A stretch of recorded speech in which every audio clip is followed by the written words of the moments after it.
क्या आप कभी ऐसे दौर से गुजरे हैं जहां सब कुछ बिखरता हुआ महसूस होता है? जब आपके रिश्ते, आपका करियर, आपकी सेहत, सब कुछ एक साथ चुनौती भरा लगने लगता है। ऐसा महसूस होता है जैसे आप एक तूफान के बीच में फंस गए हैं और कोई रास्ता नजर नहीं आ रहा है। आप प्रार्थना करते हैं, आप एक चमत्कार की उम्मीद करते हैं, लेकिन हालात और भी खराब होते जाते हैं। अगर आप इस अनुभव से गुजर रहे हैं तो मैं चाहता हूं कि आप गहरी सांस लें और मेरी बात को बहुत ध्यान से सुनें। जो आपको एक अंत की तरह लग रहा है वह असल में एक अविश्वसनीय शुरुआत की तैयारी है। आपकी जिंदगी का सबसे बड़ा चमत्कार होने से ठीक पहले ब्रह्मांड आपकी पुरानी ऊर्जा को पूरी तरह से साफ कर रहा होता है। यह उथल पुथल, यह अराजकता कोई सा नहीं है। यह एक पुनर्गठन है। यह एक आंतरिक शुद्धिकरण है। कल्पना कीजिए कि आप एक छोटी सी झोपड़ी में रह रहे हैं और आप एक आलीशान महल बनाने का सपना देखते हैं। आप महल बनाने के लिए नई नींव नहीं खोद सकते जब तक कि पुरानी झोपड़ी को पूरी तरह से हटा न दिया जाए। यह टूटने की प्रक्रिया दर्दनाक लग सकती है। आपको लग सकता है कि आप अपना घर खो रहे हैं, लेकिन असल में आप एक बहुत बड़ी और बेहतर चीज के लिए जगह बना रहे हैं। यही आपके जीवन में हो रहा है। वो सारी चीजें जो अब आपकी उच्चतम भलाई के लिए नहीं हैं, वो सब कुछ जो आपकी उस नई सच्चाई से मेल नहीं खाता जिसे आप बनाना चाहते हैं, उसे जाना ही होगा। ब्रह्मांड आपसे कुछ छीन नहीं रहा है, बल्कि वह आपको उस बोझ से मुक्त कर रहा है जो आपको आगे बढ़ने से रोक रहा है। यह समझना जरूरी है कि आप एक ऊर्जावान प्राणी हैं। क्वांटम भौतिकी हमें सिखाती है कि सब कुछ ऊर्जा, आवृत्ति और कंपन है। जब आप एक नई वास्तविकता, एक चमत्कार को आकर्षित करना चाहते हैं, तो आपको अपनी ऊर्जा की आवृत्ति को उस वास्तविकता की आवृत्ति से मिलाना होगा। लेकिन अगर आपकी वर्तमान ऊर्जा पुरानी मान्यताओं, पुराने दर्द और पुराने पैटर्न से भरी हुई है, तो यह एक रेडियो की तरह है जो गलत स्टेशन पर अटका हुआ है। आप साफ संगीत नहीं सुन सकते। यह शोर, यह अराजकता ब्रह्मांड का तरीका है उस पुराने स्टेशन को बंद करने का, ताकि आप एक नई, स्पष्ट और शक्तिशाली आवृत्ति पर खुद को सेट कर सकें। तो आप इस प्रक्रिया में कैसे भरोसा कर सकते हैं, खासकर जब बाहर सब कुछ गलत होता दिख रहा हो? इसका जवाब है अपने दृष्टिकोण को बदलना। इस अराजकता को एक समस्या के रूप में देखने के बजाय इसे एक संकेत के रूप में देखना शुरू करें। यह एक संकेत है कि आपकी प्रार्थनाएं सुनी जा रही हैं। यह एक संकेत है कि बदलाव हो रहा है। आपको बस इतना करना है कि नियंत्रण छोड़ दें और आत्मसमर्पण कर दें। आत्मसमर्पण का मतलब हार मान लेना नहीं है। इसका मतलब है एक उच्च शक्ति पर भरोसा करना, चाहे आप उसे ब्रह्मांड कहें, ईश्वर कहें या चेतना कहें। इसका मतलब है यह मानना कि एक बड़ा प्लान काम कर रहा है, भले ही आप उसे अभी पूरी तरह से समझ नहीं पा रहे हों। जब आप लड़ना बंद कर देते हैं और प्रवाह के साथ बहना शुरू करते हैं, तो आप अपनी ऊर्जा को प्रतिरोध से हटाकर स्वागत करने की स्थिति में ले आते हैं। जब यह बदलाव होता है तो आपको छोटे छोटे संकेत मिलने शुरू हो जाते हैं। इन्हें सिंक्रोनिसिटी कहा जाता है। आपको बार बार एक ही नंबर दिखाई दे सकता है, जैसे 1111। आप किसी के बारे में सोचें और अचानक उसका फोन आ जाए। आप एक किताब खोलें और आपको ठीक वही जवाब मिल जाए जिसकी आपको तलाश थी। ये महज संयोग नहीं है। ये ब्रह्मांड का तरीका है आपको यह बताने का कि आप सही रास्ते पर हैं। यह आपको धीरे से याद दिला रहा है कि आप अकेले नहीं हैं और सब कुछ आपके पक्ष में काम कर रहा है। एक और गहरा संकेत है तूफान के बीच में शांति का अचानक एहसास। बाहर सब कुछ अस्त व्यस्त हो सकता है, लेकिन आपके अंदर एक अजीब सी शांति और सुकून महसूस होता है। यह एक गहरी समझ है कि सब कुछ ठीक हो जाएगा। यह आपकी आत्मा की आवाज है जो आपको बता रही है कि आप अपनी नई वास्तविकता के बहुत करीब हैं। इस शांति को पकड़ कर रखें। यह आपका दिशा सूचक है। यह सब कुछ आपके अवचेतन मन के स्तर पर होता है। न्यूरोसाइंस हमें बताता है कि हमारे 85% व्यवहार, विचार और भावनाएं हमारे अवचेतन मन द्वारा नियंत्रित होती हैं। यह मन बचपन से लेकर आज तक के अनुभवों, यादों और विश्वासों का एक विशाल भंडार है। अगर आपके अवचेतन मन में यह विश्वास है कि आप योग्य नहीं हैं या जीवन कठिन है, तो आप चाहे जितनी भी सकारात्मक सोच रखें, आपका अवचेतन मन आपकी पुरानी सच्चाई को ही बार बार पैदा करता रहेगा। जो अराजकता आप अनुभव कर रहे हैं वह असल में आपके चेतन मन की इच्छा और आपके अवचेतन मन की प्रोग्रामिंग के बीच का टकराव है। आपका चेतन मन एक चमत्कार चाहता है, लेकिन आपका अवचेतन मन पुरानी, सुरक्षित और जानी पहचानी दुनिया में रहना चाहता है, भले ही वह दर्द भरी क्यों न हो। यह आंतरिक शुद्धिकरण आपके अवचेतन मन को फिर से लिखने की प्रक्रिया है। पुरानी ऊर्जावान छापें जो भावनात्मक यादों के रूप में संग्रहीत हैं, उन्हें सतह पर लाया जा रहा है ताकि आप उन्हें देख सकें, महसूस कर सकें और उन्हें मुक्त कर सकें। इसीलिए इस समय आपको तीव्र भावनाएं महसूस हो सकती हैं। पुराने डर या दुख फिर से उभर सकते हैं। उनसे भागे नहीं, उन्हें महसूस करने की अनुमति दें, बिना किसी निर्णय के। जब आप ऐसा करते हैं तो आप उनकी ऊर्जा को अपने शरीर से बाहर निकलने देते हैं। आप सचमुच अपनी पुरानी पहचान को खत्म कर रहे हैं। आप उस व्यक्ति को विदा कह रहे हैं जो आप हुआ करते थे, ताकि आप वह बन सकें जो आप वास्तव में बनना चाहते हैं। यह एक मृत्यु और पुनर्जन्म की प्रक्रिया है। पुरानी पहचान की मृत्यु और आपकी सच्ची, शक्तिशाली आत्मा का पुनर्जन्म। यह जानना कि यह एक आवश्यक प्रक्रिया है, आपको इसे डर के बजाय साहस और विश्वास के साथ पार करने की शक्ति देता है। आप टूट नहीं रहे हैं, आप रूपांतरित हो रहे हैं। तो आप इस प्रक्रिया को तेजी से कैसे आगे बढ़ा सकते हैं? क्वांटम भौतिकी का एक मौलिक सिद्धांत है जिसे ऑब्जर्वर इफेक्ट या पर्यवेक्षक प्रभाव कहा जाता है। प्रसिद्ध डबल स्लिट प्रयोग में वैज्ञानिकों ने पाया कि जिस तरह से कण व्यवहार करते हैं वह इस बात पर निर्भर करता है कि उन्हें देखा जा रहा है या नहीं। जब कोई पर्यवेक्षक नहीं था तो कण एक लहर की तरह व्यवहार करते थे, संभावनाओं के क्षेत्र की तरह। लेकिन जैसे ही एक पर्यवेक्षक ने उन्हें मापने की कोशिश की, वे एक निश्चित कण के रूप में एक ही स्थान पर स्थिर हो गए। इसका आपके जीवन के लिए क्या मतलब है? इसका मतलब है कि आपकी चेतना, आपका ध्यान, आपकी वास्तविकता का निर्माण करता है। आप सिर्फ एक निष्क्रिय दर्शक नहीं हैं, आप एक सक्रिय भागीदार हैं। जिस ऊर्जा और इरादे से आप अपनी परिस्थितियों को देखते हैं, वह सीधे तौर पर परिणाम को प्रभावित करता है। अगर आप अपनी अराजकता को निराशा और भय की नजरों से देखते हैं, तो आप और अधिक अराजकता और भय पैदा करेंगे। आप संभावनाओं के क्वांटम क्षेत्र को उस एक नकारात्मक वास्तविकता में स्थिर कर देंगे। लेकिन अगर आप इस अराजकता को विश्वास और उम्मीद की नजरों से देखते हैं, यह जानते हुए कि यह एक बड़े अच्छे के लिए एक शुद्धिकरण है, तो आप एक पूरी तरह से अलग परिणाम को स्थिर कर देते हैं। आप एक चमत्कार की संभावना को अपनी वास्तविकता बना लेते हैं। तो पहला व्यावहारिक कदम यह है, अपनी कहानी बदलें। जब भी आप खुद को यह कहते हुए पाएं कि सब कुछ गलत हो रहा है, तो रुकें और खुद से कहें, मेरी पुरानी दुनिया बिखर रही है ताकि मेरी नई दुनिया बन सके। मैं एक शक्तिशाली बदलाव के बीच में हूं, सब कुछ मेरे लिए काम कर रहा है। दूसरा कदम है उस भावना को महसूस करना जो आप चाहते हैं। आपका शरीर यह नहीं जानता कि आप जो अनुभव कर रहे हैं वह वास्तविक है या सिर्फ आपकी कल्पना। जब आप कृतज्ञता, प्रेम या आनंद की भावना पैदा करते हैं, भले ही आपकी बाहरी दुनिया में ऐसा कुछ न हो रहा हो, आपका शरीर और आपका ऊर्जा क्षेत्र उस आवृत्ति पर कंपन करना शुरू कर देता है। आप अपने शरीर की रसायन शास्त्र को बदल रहे हैं। आप अपने मस्तिष्क को फिर से तार तार कर रहे हैं। आप ब्रह्मांड को एक स्पष्ट संकेत भेज रहे हैं कि आप इस नई वास्तविकता के लिए तैयार हैं। हर दिन कुछ मिनट निकालें, आंखें बंद करें और कल्पना करें कि आपका चमत्कार पहले ही हो चुका है। इसे सिर्फ देखें नहीं, इसे महसूस करें।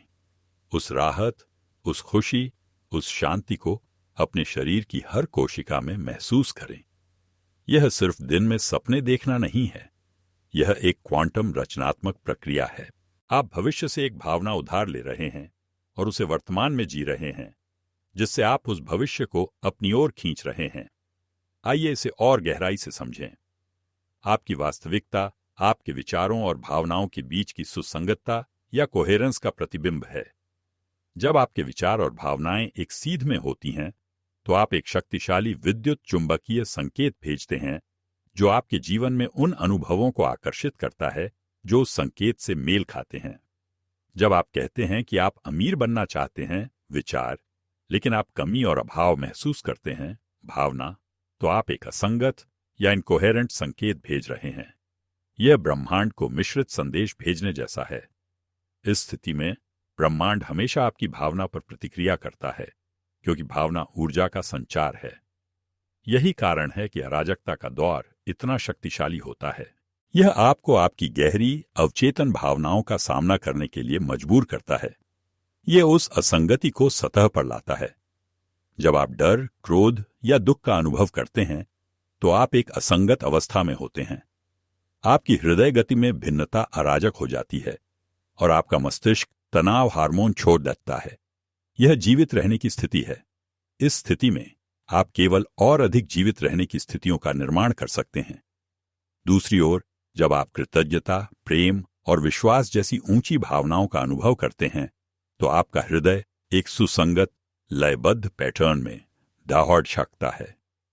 यह आपके शरीर में 60 से अधिक जैव रासायनिक परिवर्तनों को प्रेरित करता है, जो आपके स्वास्थ्य और प्रतिरक्षा प्रणाली को बेहतर बनाते हैं।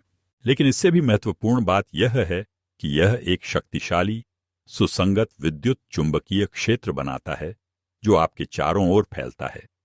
यह आपका ऊर्जावान हस्ताक्षर है। क्वांटम यांत्रिकी में अनुनाद या रेजोनेंस का एक सिद्धांत है। यह बताता है कि एक कंपन करने वाली वस्तु दूसरी वस्तु को उसी आवृत्ति पर कंपन करने के लिए प्रेरित कर सकती है। जब आप प्रेम और कृतज्ञता की सुसंगत आवृत्ति पर कंपन करते हैं, तो आप क्वांटम क्षेत्र में उन संभावनाओं को सक्रिय करते हैं जो उस आवृत्ति से मेल खाती हैं। आप अपने चमत्कार के साथ अनुनाद में आ जाते हैं। यह कोई आध्यात्मिक कल्पना नहीं है, यह भौतिकी है। प्राचीन वेदांत दर्शन में एक महावाक्य है, अहम ब्रह्मास्मि, जिसका अर्थ है मैं ब्रह्म हूं, मैं परम वास्तविकता हूं। यह हमें याद दिलाता है कि हम ब्रह्मांड से अलग नहीं हैं। हम ब्रह्मांड हैं जो खुद का अनुभव कर रहा है। हमारी चेतना उस अनंत चेतना का एक हिस्सा है जिसने पूरे ब्रह्मांड का निर्माण किया है। जब हम अपनी सच्ची रचनात्मक शक्ति को समझते हैं, तो हम यह महसूस करना शुरू कर देते हैं कि हमारी बाहरी दुनिया हमारी आंतरिक दुनिया का एक आईना है। अराजकता कोई बाहरी घटना नहीं है, यह हमारी अपनी आंतरिक असंगति का प्रतिबिंब है जिसे शुद्ध किया जा रहा है। इस प्रक्रिया को गले लगाना आत्म प्रेम का सबसे बड़ा कार्य है। इसका मतलब है कि आप खुद को विकसित होने, विस्तार करने और वह बनने की अनुमति दे रहे हैं जो आप हमेशा से बनने वाले थे। अब सवाल यह है कि आप इन सिद्धांतों को अपने दैनिक जीवन में कैसे एकीकृत कर सकते हैं। यह भव्य इशारों के बारे में नहीं है, बल्कि छोटे लगातार कदमों के बारे में है जो आपकी ऊर्जा को धीरे धीरे एक नई दिशा में ले जाते हैं। मैं आपको एक सरल दैनिक अभ्यास देना चाहता हूं। हर सुबह उठने के बाद बिस्तर से निकलने से पहले बस 5 मिनट के लिए लेटें। अपना हाथ अपने दिल पर रखें और 3 ऐसी चीजों के बारे में सोचें जिनके लिए आप सचमुच आभारी हैं। ये आपके बिस्तर की गर्माहट, आपके शरीर में सांस, या बाहर पक्षियों के चहचहाने की आवाज जितनी सरल हो सकती है। बस कृतज्ञता की भावना को अपने पूरे शरीर में फैलने दें। यह आपके दिन की शुरुआत एक सुसंगत, उच्च आवृत्ति अवस्था में करने का सबसे शक्तिशाली तरीका है। यह आपके ऊर्जा क्षेत्र को तुरंत बदल देता है और आपको आने वाले दिन के लिए एक सकारात्मक स्वर सेट करने में मदद करता है। दिन के दौरान सचेत रहने का अभ्यास करें। ध्यान दें कि आप कैसा महसूस कर रहे हैं। जब आप खुद को चिंता या भय में फिसलते हुए पाते हैं, तो खुद को डांटें नहीं, बस इसे नोटिस करें और धीरे से अपना ध्यान अपनी सांस पर वापस लाएं। एक गहरी सांस लें और सांस छोड़ते हुए उस नकारात्मक ऊर्जा को जाने दें। आप खुद से एक सरल प्रश्न पूछ सकते हैं, इस स्थिति में प्रेम क्या करेगा? यह प्रश्न आपको तुरंत जीवित रहने की प्रतिक्रियावादी स्थिति से बाहर निकालकर एक सचेत, रचनात्मक स्थिति में ले आता है। मैं आपको आज एक इंटरैक्टिव कदम उठाने के लिए आमंत्रित करना चाहता हूं। नीचे कमेंट्स में मुझे एक ऐसी चीज बताएं जिसके लिए आप अभी इस क्षण में आभारी हैं। इसे लिखकर आप न केवल अपनी ऊर्जा को बढ़ा रहे हैं, बल्कि आप इस सकारात्मक ऊर्जा को इस समुदाय के हर उस व्यक्ति के साथ साझा कर रहे हैं जो इसे पढ़ेगा। हम सब मिलकर एक शक्तिशाली सुसंगत क्षेत्र बना रहे हैं। यह याद रखें कि आप जो ऊर्जा बाहर भेजते हैं वही आपके पास वापस आती है। जैसे जैसे आप इस नई अवस्था को बनाए रखना शुरू करते हैं, आपका सामना सबसे बड़ी चुनौती से होगा संदेह। आपका तार्किक मन, जो पुरानी प्रोग्रामिंग पर आधारित है, बीच में आएगा। वह कहेगा, यह सब बकवास है, कुछ भी नहीं बदल रहा है। देखो, हालात अभी भी उतने ही बुरे हैं। यह आपकी पुरानी पहचान है जो नियंत्रण वापस पाने के लिए लौडीच रही है। यह परीक्षा का क्षण है। क्या आप अपनी इंद्रियों पर विश्वास करेंगे जो आपको पुरानी वास्तविकता दिखा रही है, या आप अपनी भावनाओं और अपने विश्वास पर भरोसा करेंगे जो आपको एक नई वास्तविकता की ओर ले जा रहे हैं? यहां पर दृढ़ता महत्वपूर्ण है। आपको अपने मन को बार बार याद दिलाना होगा कि जो आप देख रहे हैं वह अतीत का परिणाम है। आपका वर्तमान काम भविष्य का निर्माण करना है। जब संदेह उत्पन्न हो तो उसे एक दुश्मन के रूप में न देखें, उसे एक संकेत के रूप में देखें कि आपको अपनी ऊर्जा को फिर से केंद्रित करने की आवश्यकता है। अपने अभ्यास पर वापस जाएं, कृतज्ञता महसूस करें, अपने चमत्कार के सच होने की भावना को महसूस करें। यह एक मांसपेशी बनाने जैसा है। शुरुआत में यह कठिन होता है, लेकिन जितना अधिक आप इसे करते हैं यह उतना ही आसान और अधिक स्वाभाविक हो जाता है। एक और आम चुनौती है अधीरता। हम तत्काल परिणाम चाहते हैं, लेकिन याद रखें, आप सिर्फ अपनी परिस्थितियों को नहीं बदल रहे हैं, आप अपनी पहचान बदल रहे हैं। आप एक ठोस नींव बना रहे हैं। अगर एक गगनचुंबी इमारत की नींव कमजोर हो तो वह ढह जाएगी। ब्रह्मांड यह सुनिश्चित कर रहा है कि आपकी नींव उन महान आशीर्वादों को संभालने के लिए पर्याप्त मजबूत हो जो आपके रास्ते में आ रहे हैं। इस प्रक्रिया पर भरोसा करें, समय पर भरोसा करें। याद रखें कि आप एक बहुआयामी प्राणी हैं। आपका भौतिक शरीर केवल आपकी वास्तविकता का एक पहलू है। आपका एक ऊर्जा शरीर भी है, एक क्वांटम क्षेत्र जो आपके भौतिक शरीर से कहीं आगे तक फैला हुआ है। जब आप अपनी आवृत्ति बदलते हैं तो आप पहले अपने ऊर्जा शरीर को बदलते हैं। भौतिक दुनिया में प्रकट होने में थोड़ा समय लग सकता है, क्योंकि भौतिक पदार्थ की ऊर्जा सघन और धीमी होती है, लेकिन बदलाव पहले से ही क्वांटम क्षेत्र में हो चुका है। आपको बस उस आवृत्ति को तब तक बनाए रखना है जब तक कि भौतिक वास्तविकता उसके साथ तालमेल न बिठा ले। इसे एक बीज बोने की तरह सोचें। आप बीज बोते हैं, उसे पानी देते हैं और सूरज की रोशनी देते हैं। आप हर दिन उसे खोदकर यह नहीं देखते कि वह उगा है या नहीं। आप भरोसा करते हैं कि सतह के नीचे विकास हो रहा है। आपकी नई वास्तविकता का बीज बोया जा चुका है। अब आपका काम विश्वास, कृतज्ञता और प्रेम के साथ उसे पोषित करना है। तो हम आज कहां पहुंचे हैं? हमने यह समझा है कि आपके जीवन में अराजकता और उथल पुथल एक संकेत है कि आप एक बड्ढे चमत्कार और परिवर्तन के कगार पर हैं। यह कोई सावा नहीं, बल्कि एक आवश्यक शुद्धिकरण है, एक आंतरिक पुनर्गठन है जो आपको उन महान आशीर्वादों के लिए तैयार कर रहा है जिन्हें आप बुला रहे हैं। यह प्रक्रिया आपकी पुरानी पहचान और आपके अवचेतन मन में संग्रहित सीमित विश्वासों को साफ कर रही है, ताकि आप अपनी सच्ची शक्तिशाली आत्मा के रूप में उभर सकें। क्वांटम भौतिकी हमें सिखाती है कि हम अपनी वास्तविकता के पर्यवेक्षक और निर्माता हैं। हमारी चेतना, हमारा ध्यान और हमारी ऊर्जा यह निर्धारित करती है कि संभावनाओं के अनंत क्षेत्र से कौन सी वास्तविकता प्रकट होती है। न्यूरोसाइंस पुष्टि करता है कि कृतज्ञता और प्रेम जैसी ऊंची भावनाओं को महसूस करके हम सचमुच अपने मस्तिष्क को फिर से तार तार कर सकते हैं और अपने शरीर की रसायन शास्त्र को बदल सकते हैं, जिससे एक सुसंगत ऊर्जावान हस्ताक्षर बनता है जो हमारे सपनों को हमारी ओर आकर्षित करता है। अब ज्ञान को क्रिया में बदलने का समय है। सिर्फ इस वीडियो को सुनकर और सहमत होकर कुछ नहीं बदलेगा। आपको इस काम को करना होगा। आपको हर दिन अपनी ऊर्जा को प्रबंधित करने का सचेत विकल्प चुनना होगा। आपको संदेह और भय के क्षणों में दृढ़ रहना होगा। आपको प्रक्रिया पर भरोसा करना सीखना होगा, भले ही आपकी बाहरी दुनिया अभी तक नहीं बदली हो। मैं आपको चुनौती देता हूं, अगले 7 दिनों के लिए हर सुबह कृतज्ञता अभ्यास करने के लिए प्रतिबद्ध हों। अगले 7 दिनों के लिए जब भी आप नकारात्मकता में फिसलें तो रुकें, सांस लें और अपना ध्यान उस चीज पर केंद्रित करें जिसे आप बनाना चाहते हैं। अपनी कहानी बदलें, अपनी ऊर्जा बदलें और देखें कि आपकी दुनिया कैसे बदलना शुरू होती है। आप जितना सोचते हैं उससे कहीं ज्यादा शक्तिशाली हैं। आपके अंदर ब्रह्मांड की रचनात्मक शक्ति है। यह अराजकता आपका अंत नहीं है, यह आपका कायापलट है। यह वह दबाव है जो आपको कोयले से हीरे में बदल रहा है। इसे गले लगाओ, इस पर भरोसा करो और अपने जीवन में उस चमत्कार का स्वागत करने के लिए तैयार हो जाओ जिसके आप हमेशा से हकदार थे। अपनी शक्ति को पहचानें, अपनी सच्चाई को जिएं और याद रखें, ब्रह्मांड हमेशा आपके पक्ष में काम कर रहा है।